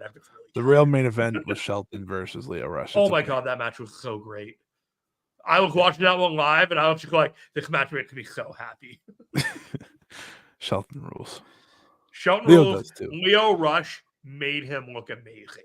Yeah. Like Leo Rush ragdolled the fuck out of himself in that thing. Obviously, we got a speed run here, but just real quick, the day before the show, Rev Pro, Leo Rush versus Mascara Dorada. Just letting everyone know. Oh, there's a Leo Rush match that we have here that I almost feel like bad for the match now, given what I just saw. But we'll get there in a second. Yeah. All right, we got a tag match. Speaking of the guys, Time Clock, Tanahashi and Tomohiro Ishii versus Mikey Nichols and Shane Hayes. They built this one up a couple weeks ago on the Destruction show. I am looking forward to it. It's not going to be the best night for the hometown crew of Tanahashi and Ishii, but nonetheless, I know what I'm signing up for. I like when the old timers get one shot at a title. I feel like through this will be pretty good. You think Ishii just wants to hold a belt now that everyone else and all of his friends have a belt right now? Yeah, I would too. And then your main event, the homecoming. Cool, I guess. Like, I mean, I think they have great chemistry so immensely that I am excited for this match, but I'm also looking past it. The fact that they've already announced 2 matches, like in the fallout of this one, and even though they did this weird ass stipulation that whoever wins this match their match at Power Struggle will be a title match against the predetermined Sonata, Shota, Zack Sabre Jr., Shingo. Just feels too much, too complicated. Like they just had too many like cards that they had to fill and like obligations they had to meet, that this just kind of feels like it was shoehorned in rather than it feels like something special. And it just feels like a foregone conclusion that Zack is going to win this one and moving on to the next, which is fine. And they're going to have a great match. Yeah. But I also have to be honest that that's how I feel about it. This match is going to be great because it is the homecoming of IWGP World Champion. The Zack energy will be off the charts. And as much as people want to say whatever about Sonata, these two have great chemistry. This is one of my favorite Sonata matchups. Shows up for a Zack Sabre Jr. match. Like he does. Sonata has a lot of respect for Zack Sabre Jr. and is unwilling to give anything but like the same effort that Zack Sabre Jr. puts in a ring. And that is the respect that Zack Sabre Jr. has commanded from the rest of that roster and why he's the champion. In terms of like a technical match, if you walked away saying the wrestling in this match was better than the one with Naito, I wouldn't be shocked. I wouldn't be shocked at all.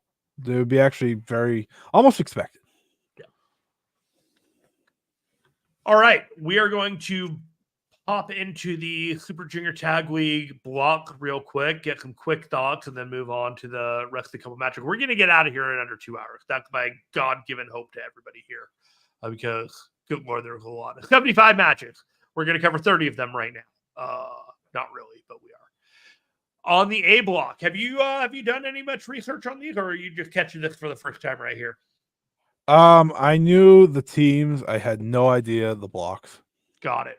So we got Tiger Mask and Captain Suicida. We got Ryohei Taguchi and Dragon Dia. Dragon Dia, by the way, who is now a champion in Dragon Gate, so they can't have him get pinned every match. I think Taguchi is going to be doing a lot of pin eating on that one. Also, by the way, very random team. They've been doing that team a couple of times over the last couple of years. They teamed up a little bit around Super Junior time, so it's not completely out of the question. I'm just glad Dragon Dia is getting another like crack at the promotion. We got Hiromu Takahashi and Bushi. We got Robbie Eagles and Kosei Fujita. We got a pissed off Clark Connors and Drilla Maloney, and then we got Sho and Yoshinobu Kanemaru. Scott, pick two teams to potentially advance. Only one team will advance, but pick two that you think have the best shot. Clark and Drilla. And between two teams, I will go with the surprise Robbie Eagles and Kosei Fujita instead of. I'm going to go with you on that one too. I don't necessarily think it's a surprise, but I think that it will come down to those two teams at the last. And I would very much like it if it were Robbie Eagles and Kosei Fujita against somebody on the other side. Totally agree. Kushida and Kevin Knight, DKC and Ninja Mac, Yo and Rocky Romero in a hell of a reunion. Roppongi lives, baby. Roppongi Vice, baby. TJP and Francisco Akira. We got the Velocities from the Tamashii region in New Zealand. And we got Taiji Ishimori and the X to be announced soon. Same question for you here. The two teams that you think have the best chance to advance. Well, obviously the champions aren't. Yo and Rocky. Big shock. Yo and Rocky. And then TJP and Akira. Okay, so TJP and Akira were the champions of the Super Junior Tag League last year. Does that change your feeling that they could win their block this year, or that they just wouldn't win the whole thing? I'm riding with them. I think Catch 22 is too good to deny. All right.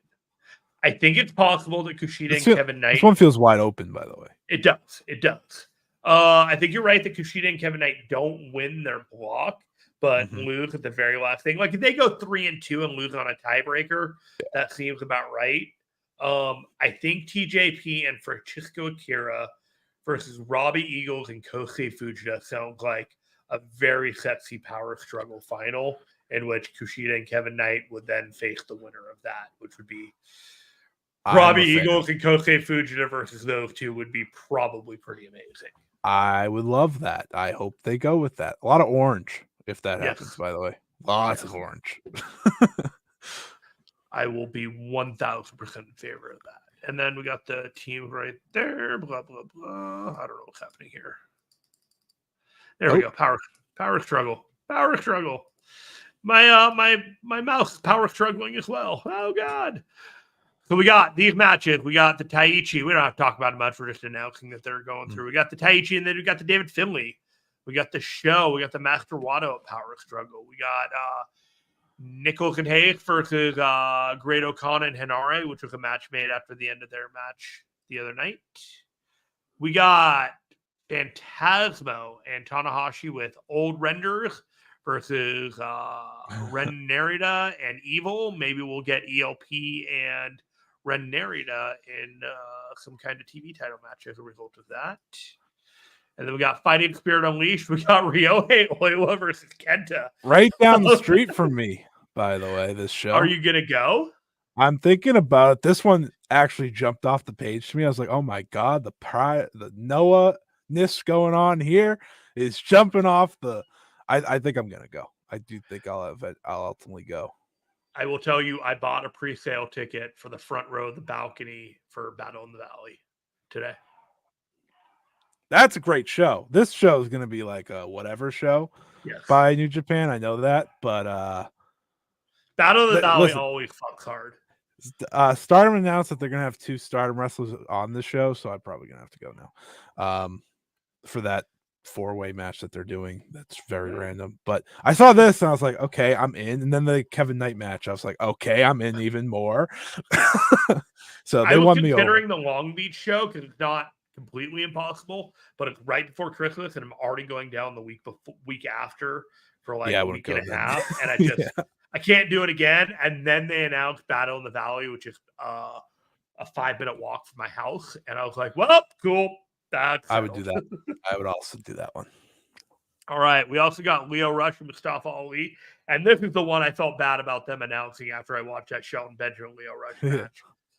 This match is going to be great, but they just feel like a couple of junior heavyweights as a result of that match. And I'm not sure that was the intention, but I feel like Leo Rush did a lot to put Shelton Benjamin over. And I just feel bad for the next couple of people that have to, be in a match together because they have a lot of extra work to rebuild in the view of the fans.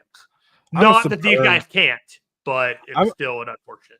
I'm a big Leo Rush fan, so I think he's one of the most talented guys in wrestling, just what he does. And I think he showed that against Shelton Benjamin, even if it hurt him in some ways. I will say this. I think that Leo Rush is fucking fantastic, right? Like, he can do things in the ring, and he's got an instinct in the ring that most people do not have. And his ability to get the audience into the match just with his entrance alone is fantastic. Yeah. All that aside, I have not been more happy in a match in a long time in a certain way than watching Leo Rush get absolutely destroyed for about 5 to 10 minutes. Like, sometimes that's just what you want to see in a wrestling match. And they gave him that card. They gave him that card after, and I was like, man, I'm one of those guys that actually love Leo Rush and Bobby Lashley together. So I was like, don't give me hope. That would be fun. Because I was thinking like, oh, you put Shelton and Leo together as a tag team. That's how you spark up that tag team. After he crushes them, then they come together. Anyways, this should be good. To be fair, this should be good. I think these guys are great. They could have had an opportunity to do this match at other promotions that were big in the past, but they'll probably do pretty well with the opportunity here. This one as well is going to be pretty tremendous, and I just pray that no one gets injured by the time it is over. We have Kosei Fujita versus Gabe Kidd for the strong openweight title. Wow. Should be great. Wow. Should be great. And then we got Kevin Knight and David Finlay, which a random match. But I'll tell you what, Lowell won in terms of random David Finlay matches between this and Royal Quest. I'll tell you that. They're just trying to if make sure there's that a he is getting victories over everyone. If he hasn't gotten a victory over him, you're on the list. if there's a chance for Kevin Knight to put on a show against a top champion, he's got it right here. Yeah. So hopefully it works out. And then Battle in the Valley. I bought a ticket. Good times. Damn, that's immediately after Yeah, Wrestle Kingdom and Wrestle Dynasty. It's a week. 1 week after Kingdom. Yeah, I will be off of work until like the 7th, and then I'm gonna work until the morning of the 11th, and I'm gonna go to that show that night, and then probably do a post show with Stephen Conway and anyone else that wants to join us for that one. But Stephen's going to Wrestle Kingdom and Wrestle Dynasty. He's got front row tickets for both the shows. Wow, front row. He's got the whole deal. He's going to be broadcasting from there. We're going to be doing like recaps from there. That's the whole awesome. deal. He's on a cruise right now. He doesn't know anything about any of the shows that have happened this week. It is absolutely hilarious how fucked he got by New Japan Pro Wrestling. He is going to come back and just be hit in the face with so much New Japan. Slapped with a trout. Yeah. All right. We got a few more minutes left. Take all the time you need to plug all of your stuff. Yeah, I don't do as much now, but I appreciate that. I've taken it easy lately, but you can check out the 5-Star Joshi show right here on the Fight Game Media Network. It's on the podcast feed every Friday. Like I kind of hinted at earlier, I do have a new series of sorts coming out, diving into the old world of Joshi through AJW, and so on, thanks to Queen of Villains. So if you watch Queen of Villains and you were into it, which if you haven't, I recommend you do go watch it over on Netflix. That's going to be a lot of fun. It'll be called Joshi Rewind. I don't know where it's going to be yet. We're working. You're shopping to most major networks about it right now, and the highest bidder will end up with it. Unsurprisingly, this is like the first time I've said an idea and people are like, "Oh, wait a minute, that sounds interesting to us." I'm like, "Oh, okay." So yeah, I am shopping it. So keep an eye out for that. And yeah, that's it. I mean, you can follow me at Scotty Wrestling as well. That's where that's where a lot of my stuff pops up. So that's the best because I forget about things. I'm working on some interviews again as well for Fightful. Nice. Usually it's just like the same few people, but it's okay. I enjoy doing it, and that's what matters. So thank you for having me today. Yeah, there can ebb and flow in the wrestling chase of information and working with people and all that stuff. And sometimes you need to pull back a little bit in order to be ready to step on the gas a little bit later on. I definitely been at a point where, like, man, this podcast is a little bit of a grind, but you get to, you put the microphone to your face, put the earphones on, and you're like, yeah, I can bullshit for a couple of minutes about this thing. And then you just do it the next week. And for whatever reason, that's exactly the right pace for me. I don't need to be on social media, Twitter, X, or anything like that. If I say something, somebody finds it funny, cool. I feel good about myself, but I can't define myself by that. I agree with you. I've taken a step back, and it's been wonderful. That's good for you, man. You honestly, you do great work, and I don't take this lightly when I say that, like, what you do and how you do it is very inspiring to a lot of other people. And however you decide to go forward with how you choose to represent wrestling, I think you're going to do it well. Thank you very much, Jeremy. I greatly appreciate that. I greatly appreciate being on this show. Thank you. I know we have a split event coming up soon. I'm pitching myself into another spot here, but bro, you are welcome for the preview and you're welcome for the recap. All right. I'm looking forward to that one. I don't know startup for shit, so you got to help me out. Yeah, I'm happy to be there. I know Steven's got it, but I think it'd be fun. It's fun to have you here, man. It absolutely is. Right. And awesome. Thank you for having jumping me on for 2 hours. 2 hours. I kind of knew that this was going to be a lot to unpack, and I was like, before we started, I'm like, "Hey, man, do you have a heart out?" You're like, "No, I'm like, thank God." But we're going to end up with a little under 2 hours. Thank you, everybody, for listening. Here's the visitors, the schedule for all Fight Game Media on the screen. We got Sunday Power Bomb shows, Dynamite show on Wednesdays. You got this show, Speaking of Strong Style, and then we got the live stream, like Scott mentioned, the 5-Star Joshi show. We got the Double G show, Observe This, the Wrap, the Boom, the whole deal. We're going to get out of here. Thank you so much for listening. I'm Jeremy Finestone. That's Scotty Wrestling, and we'll see you next week.